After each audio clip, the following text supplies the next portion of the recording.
Well, now I got a little speech, and I got to get all ready for it. But first of all, I'd like to say what an honor it is to be here. Now, I can sing all day, but I get nervous when I have to speak. So you can forgive me, and I'm at the age where I have to wear glasses, too. I think it's great that all of you are here, because, they're always wanting to know about, all this stuff. But I did want to say that through the years, even though I make jokes about the press, I have depended on you a lot, especially when I have a lot of good things to mention, and we have a lot of wonderful things going on right now. And one of the things I wanted to announce today was that we're planning a 4th Dixie Stampede dinner attraction in Orlando, Florida. And just in case you're making notes, it's a $20 million project, assuming that the city officials approve everything, and we're very excited about that. It's located on I-4, right in the middle between Disneyland and Universal Studios. And if all goes well, we'll be opening sometime next summer, 2001. So we're just growing. And second, we've started a partnership in Australia to build a 5th Stampede there in Surfers Paradise on the Gold Coast. And a little later on, I'm sure you're going to be asking some questions, so we'll have more information if you want it. Also outside, they have packets of information on any of the things I mentioned today. If you want more detailed information, you can pick that up on the way out. Of course, this is going to be our 15th season at Dollywood.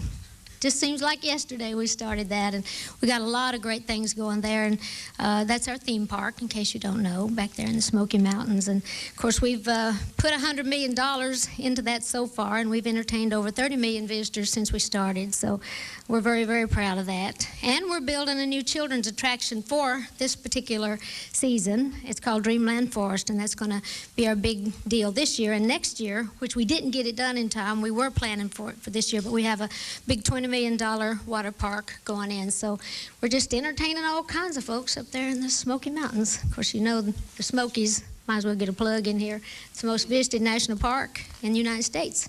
We get like about 10 million people going through there a year, so we get a few of the spillovers when people get tired of camping up there in the Smokies. They come see us. Anyway, you're all invited to come down to the opening. We'll be having our big parade. We always have a parade on Friday night to open everything, and then on Saturday and Sunday we have our big grand opening, which we're still looking forward to. And of course, a lot of people want to know what I'm actually working on for a lot of my own stuff, and I'm writing some music for some movies that I'm doing. I'm doing a few television movies of the week. I have a movie that's coming out this fall, hopefully on CBS. It's a gospel musical with me and 2 black girls singing. We're called Milk and Honey, and we actually have a real wonderful story. We haven't cast that yet, but we're looking at people like Patti LaBelle and Gladys Knight or somebody like that, if I'm lucky enough to get them. But anyhow, we've got a lot of fun things going on with that. I'm doing a remake on Turner Classic Movies of the old Judy Holliday movie of Solid Gold Cadillac. Remember that one? So I'm looking forward to that. So I'm doing a lot of things like that, in addition to just doing, actually creating some things for feature films through my new production company, which is called Southern Light. I have been blessed, and it always gives me great pleasure to know that I can do something to try to give back. And working with the kids, no matter how much I joke or kid, I really am very, very proud of the work that we're doing through the Dollywood Foundation and with the little imagination library that we have going that you spoke about. Of course, most of you know that I grew up in the Smokies, like you mentioned, in a family of 12 kids. Of course, we didn't have anything that money could buy, but we had a lot of good stuff. And I wanted to get involved in education, mostly because a lot of my folks were never able to read and write. In fact, my own daddy never had a chance to go to school, and he's one of the smartest people I know, though, in spite of the fact that he didn't get an education. But I often wondered what my dad might have done had he had a chance to get an education. And of course, like I say, there was 12 of us kids, and 6 girls, 6 boys living back there in the Smokies in a little, most people had like 4 rooms and a bath. We had 3 rooms and a bath. And we had running water when we'd run and get it. Of course, we didn't have television. Well, there was a local show. In fact, we had a little local show there. It was kind of the forerunner of that show they had on a few months ago called How Would You Like to Marry a Multimillionaire? Remember that? Ours was called How Would You Like to Marry Outside Your Immediate Family? Just thought I'd throw that one in. Certainly, books were very special but they were very scarce in our house because we weren't allowed to take books home. Homework to me was like milking 2 cows, slopping 4 hogs, gathering eggs, bringing in water and eggs, and doing supper, and that was kind of the way it was. Because if we took books home, which Daddy told us not to because they'd get tore up and chewed up by the kids or get rolled up into roll-your-own cigarettes, somewhere back there, or ended up in the outhouse. But I loved books, and that was with the exception of one book that was always in our house, and that was the Bible that my mother used to read to us. And in fact, it was from my mama's reading that made me realize just how important it is for parents to read to their kids. And although I go on with a lot of foolishness, it was very important, those times that we spent with Mama, because she used to read these books, and Buddy, when she read, we could see it happening. In fact, one of the songs that I wrote years later was a song called Coat of Many Colors, which is a song that actually became a big hit that Mama had read from the Bible. And of course, Mama used to always make quilts and make all the clothes that all the kids, that had, because, people used to send Mama big boxes and bags of scraps to make quilts out of. And this one particular time in my life, I needed a coat. So Mama had made this coat for me. And I realize now, years later, that she told me the story about Joseph and the coat of many colors to make me not ashamed to wear that coat to school. Of course, I was so proud I couldn't wait to wear that coat to school because I thought I looked exactly like Joseph. But when I got to school, the kids laughed at me because really it was just scraps and rags. But Mama had made me feel proud of it, knowing that they probably would make fun of me. And I was hurt. And I was kind of angry at Mama because I felt like she'd lied to me. And I went home and I told her, that everybody laughed at my coat and they didn't think I looked like Joseph at all. And that we was poor. And she said, honey, we're not poor. Look around you. We got a lot of love. We got a lot of stuff. We got enough to eat. We don't have everything we want, but we've always got something to eat. So Mama instilled that in me. And I don't know if any of you even remember that little story of the coat of many colors, but, it talks about, like, in my coat of many colors that my mama made for me, made only from rags, but I wore it so proudly. And although we had no money, I was rich as I could be in my coat of many colors Mama made for me. People will make fun of you, and people kind of point you out because you're different. And I know that memory really, really hurt me, and for years and years. And it was only after I wrote that song and it became a hit that hurt left me. It's amazing how healing money can be. I thought, well, you know what? It's only right and fair that I'm going to take this money that I made, my first royalty check, and buy Mama something special. So I was living in Nashville at that time, and I went back home to East Tennessee, which is 200 miles, east of Nashville.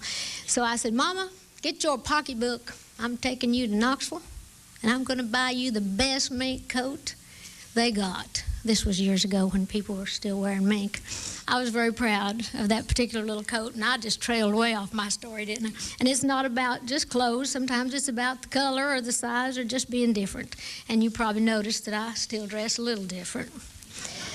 But I wanted to wear something bright and shiny today because I knew this was going to be a dark room, and I wanted to show up because I love to be seen. A few years ago, I started a public foundation called the Dollywood Foundation, and that's to help kids in my home county. We started out to help the high school dropout rate, and we did too. In fact, we were able to change it from over 30% to less than 6% in about 5 years, and I'd say that's pretty good. I had a lot of help with that. So we feel very proud of that, and in addition to still having this little imagination library, we still work very close with the kids and still give out scholarships and anything that we can do up there to try to help. But we're especially proud of this little imagination library. And for those of you that want to know a little more about what it is, the Imagination Library is a program that we started. It's in Sevier County, and we give a book a month to every child from the day they're born until they're kindergarten age. And so that's 60 books with a little bookcase that's in a little engine and a caboose on a track, which is cute. And the engine and caboose expand apart, and it makes room for each of the books. And, of course, the first book they get is the book of the little engine that could, which they love that. And they mail these books directly to these kids. In fact, a lot of the kids just wait at the mailbox at the first of every month to get their little book, and most of them think that I bring them myself. They do, and I think that is the cutest thing. And sometimes they leave presents in the box, like I'm Santa Claus or something, and they'll ask their parents if they saw me that day, or did Dolly leave my book? So it makes me feel real happy to know that I can be that much of a part of a child's life, and possibly some way to try to change its life for the better. And we hope as many communities as we can find will help us sponsor the work that we're doing and replicate the program. And we've just started, and we have several things in progress. We have a bank in Pratt, Kansas, and an individual in Georgia, and we'll work with civic groups, corporations, politicians, or anybody else is willing to help us out with the program. So again, if you want more information on that, I believe we have that available, or you can talk to Ted Miller over here, or David Dodson.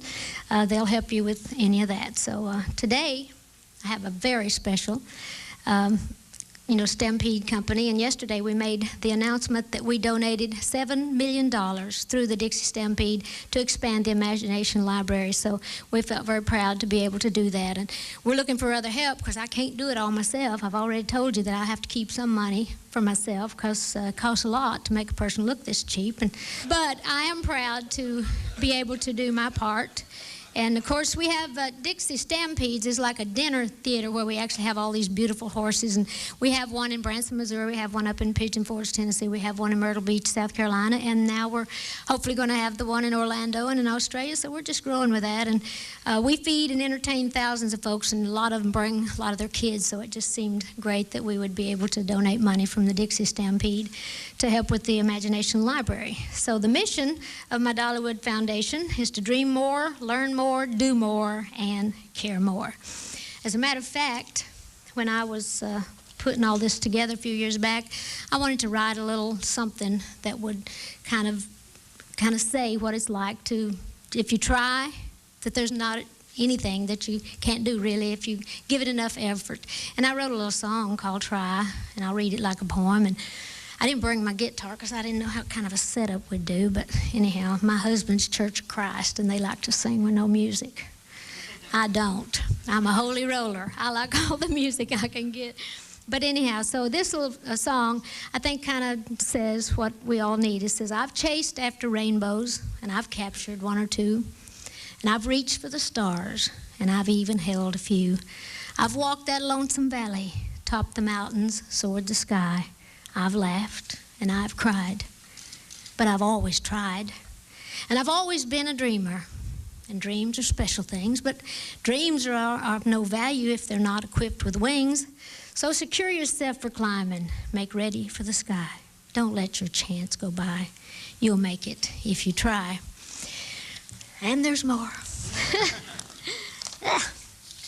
So try to be the first one up the mountain, the highest flying dreamer in the sky. Try your best to be an inspiration for others that are still afraid and shy. Try to make the most of every moment. If you fail, get up and try again.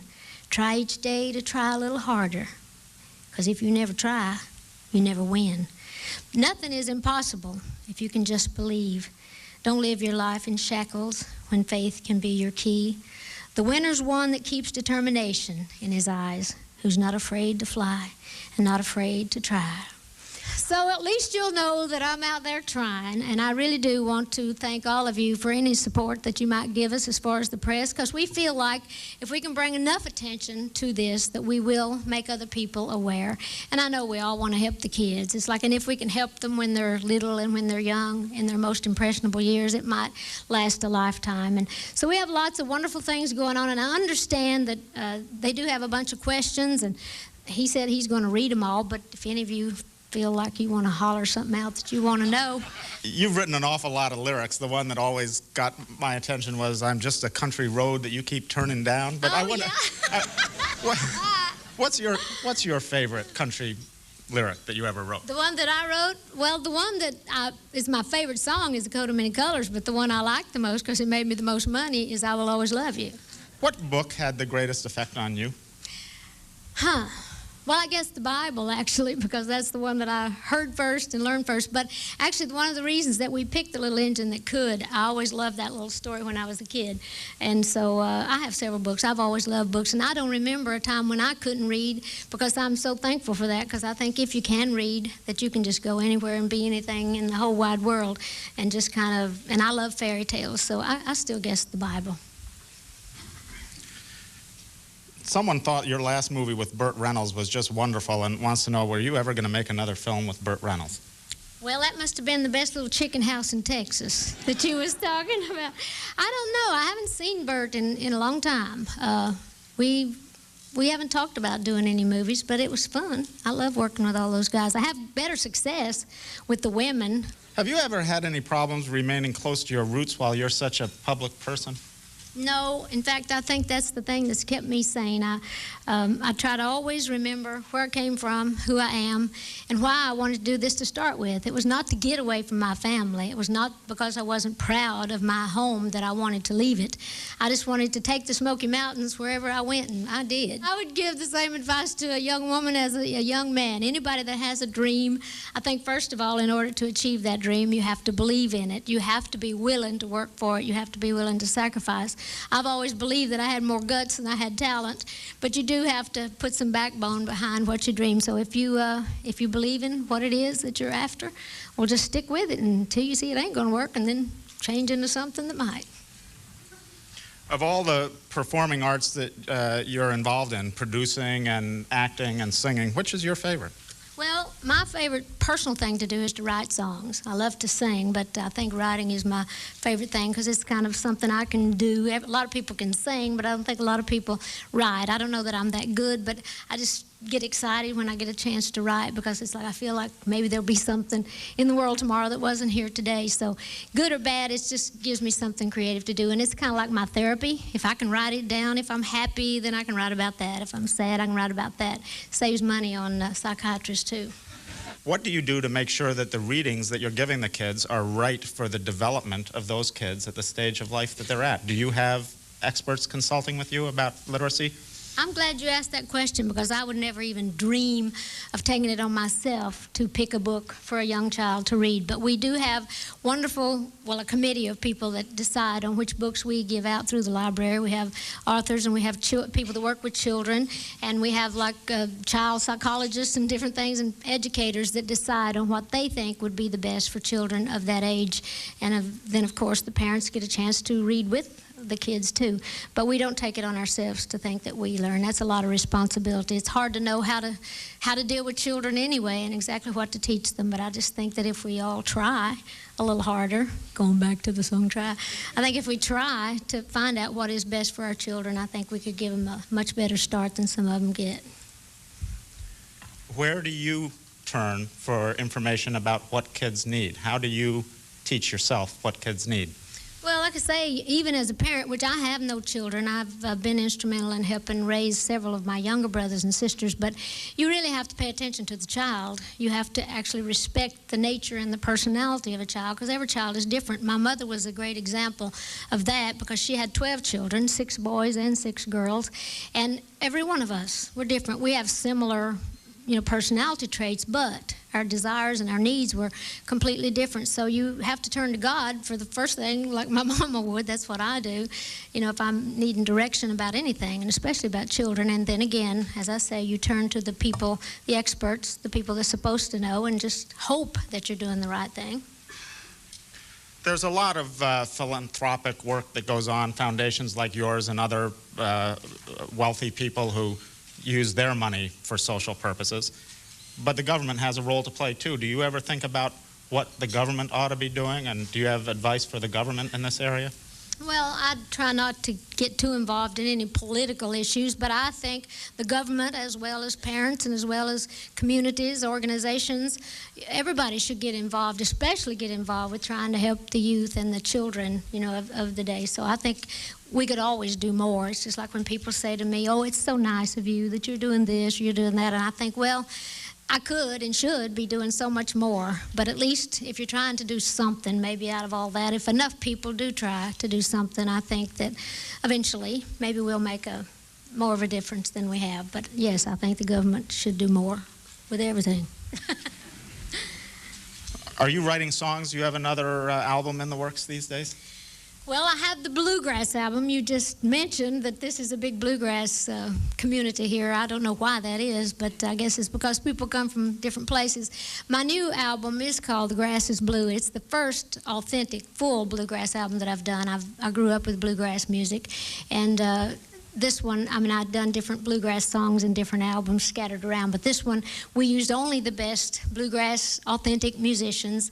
And the difference in bluegrass and country, for those of you that don't know, it's like in bluegrass, you work twice as hard, get half the money, but you have twice the fun. It's a great music, and it's all acoustic is the difference. It's the harmonies that make it so special, and all the acoustic instruments like mandolins, banjos, and no drums, no electric bass or any of that. But I plan to actually get more involved in music, like the folk music. In fact, my next album hopefully is going to be a folk album, and so we may call it Common Folk.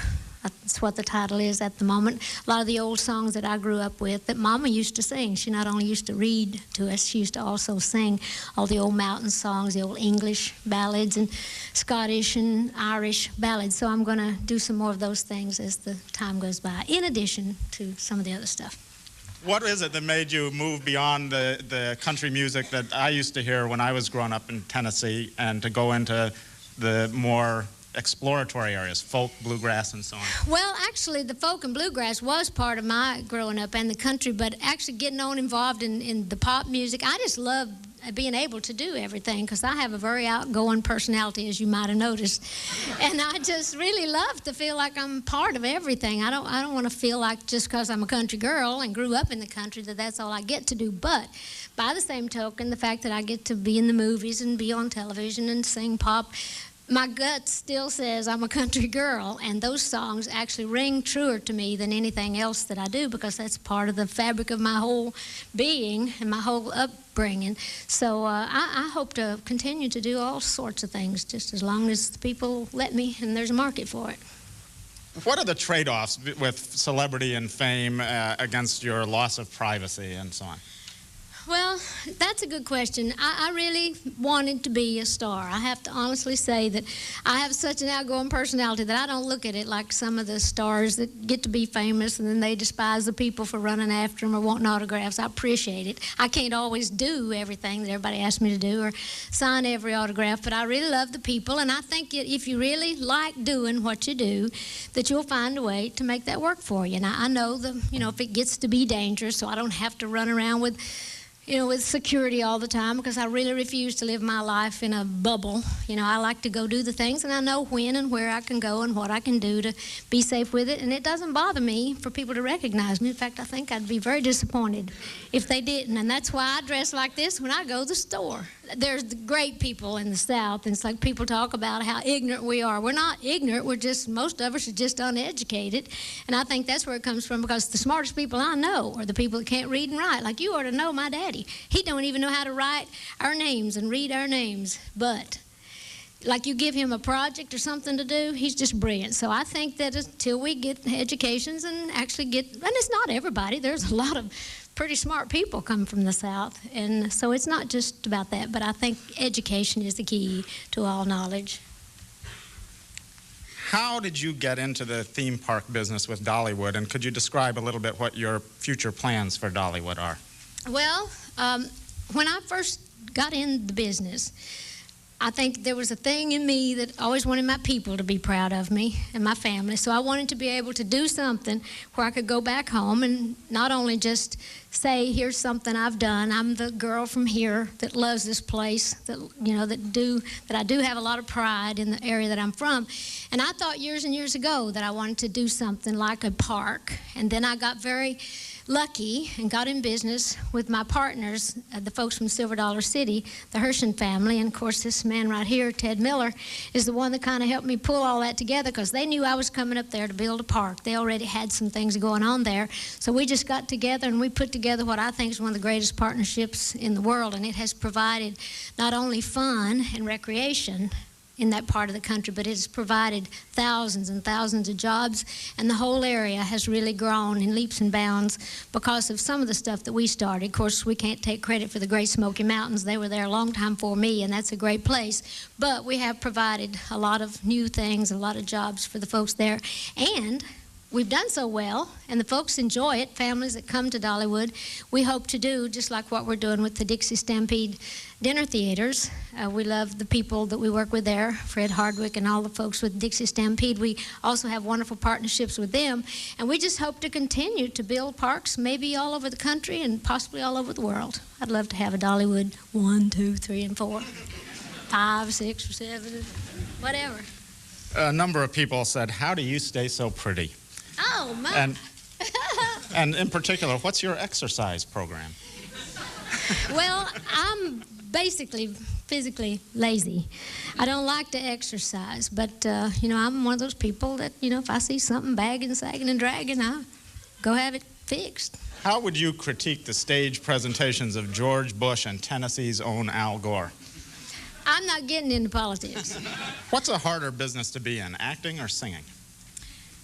Well, I enjoy the singing the most, but I guess acting is a harder job. It's slow. That's what I don't like about it, because when you do a movie, you have to wait like 3 months. It takes 3 to 4 months to do a movie, plus you have to prepare for like a year, and I'm really kind of one of those one-nighter kind of gals. I'd rather just go out there and sing and get it over with. So I like the instant gratification of singing and doing concerts. But the movies, if you do something good, the end results kind of pay off. But I do enjoy the singing the most.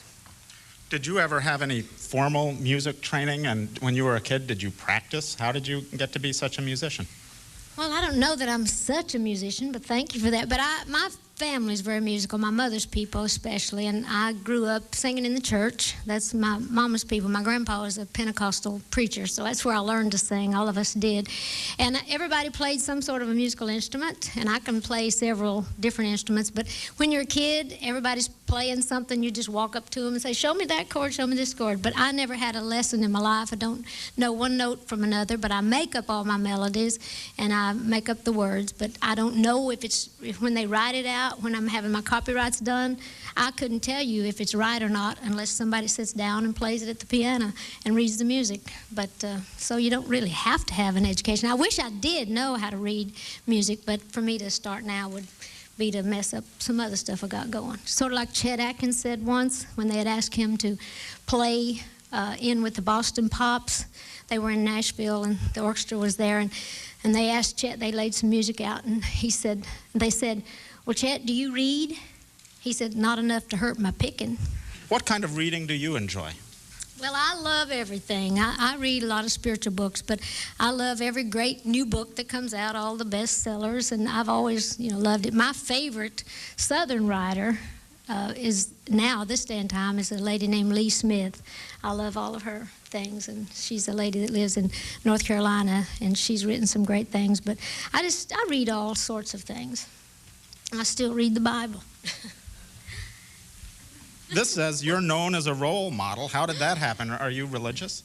Well, I'm spiritual. I don't say that I'm religious at all. And being a role model, I think that I've been around so long, and I think people just know that I look totally artificial, but that I'd like to think they know that I'm real. And I think that people know that I really care about them, and I really care about myself. I care about my family and about the things that one should care about. But nobody's perfect, me of all people, but I have a good time, and I try to just stand up for the things that I do believe in and be honest and fair about that. And if I've meant something to somebody, especially a young person, to be a role model, that's a wonderful compliment. It's a big responsibility, but I still figure I best just be myself and not try to be anything different than what I am. And then that's a good example, great. Do you find that foreigners appreciate country music, and do you find that they understand what's going on in the United States? Well, I really have found through the years, and I've traveled all over the world, but there are so many people that love country music that it's amazing to me. And even like when we go to Japan, it's like I'm very popular in Japan, believe it or not, and they don't know a word I'm saying. I think it's because I'm little and short, and I think well, whatever. They seem to like little blondes with big uns.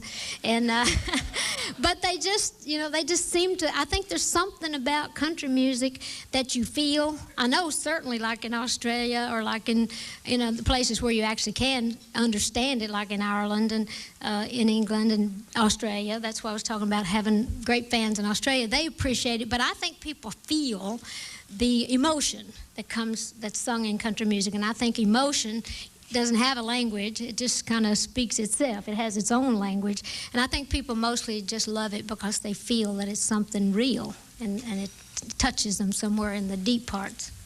Now, do you take much influence from foreign music into your own music? Well, I most definitely have been influenced, and I think what we call country music, so much of that actually was born from the old songs that were brought over from the old country, and like in the Appalachian Mountains, of course, with the Irish and English folk songs, and most of the songs that I was talking about that I planned to do on a folk album came from the old world. So I think that influenced all of country music. So I think it's just people, real people, singing about, telling about, writing about real things. I think it's like simple, ordinary stories told in an extraordinary way, I'd like to think. You mentioned an interest in cutting a folk album. Can you tell us a little bit of who your folk music heroes are?